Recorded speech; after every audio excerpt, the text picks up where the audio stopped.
आता बातमी आहे राजकीय। अजित पवार यांच्याकडून आता रोहित पवार यांचा मतदारसंघ टार्गेटवर असल्याचं चित्र आहे। अजित पवार यांचे पुत्र जय पवार यांनी रोहित पवार यांच्या कर्जत जामखेड मतदारसंघाचा दौरा केलाय। लोकांनी बोलावलं तर पुन्हा येईन असं जय पवार म्हणाले। तर अजित पवार यांच्यासाठी काम करणारी एजन्सी कर्जत जामखेडमध्ये चाचपणी करत असल्याचे सुतोवाच रोहित पवार यांनी देखील केले होते।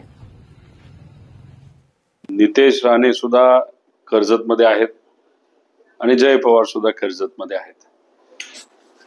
कुठेतरी सामाजिक वातावरण इथलं गढूळ करण्याचा प्रयत्न भाजपकडनं केला जातोय आणि त्या अनुषंगाने जेव्हा नितेश राणे या कर्जत शहरामध्ये येत असेल आणि त्यावेळेसच जय पवार जर येत असतील तर मग असं म्हणावं लागेल की बीजेपी आणि अजितदादा गट या दोघांनी आता निर्णय घेतलेला दिसतोय की रोहित पवार हे बाहेर गेलेच नाही पाहिजे आणि मतदारसंघामध्येच अडकून पडले पाहिजे।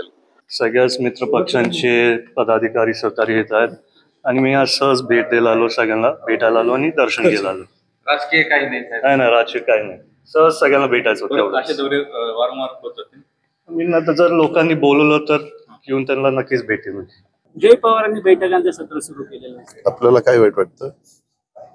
जर एखाद्या मुलाला त्याचं तो स्वतंत्र विचाराचा आहे त्यांनी बैठका सुरू केल्या तर मी विरोध करायचं कारण काय? जय पवार विधानसभा निवडणुकीत उतरतील? मी काही ज्योतिषी नाही।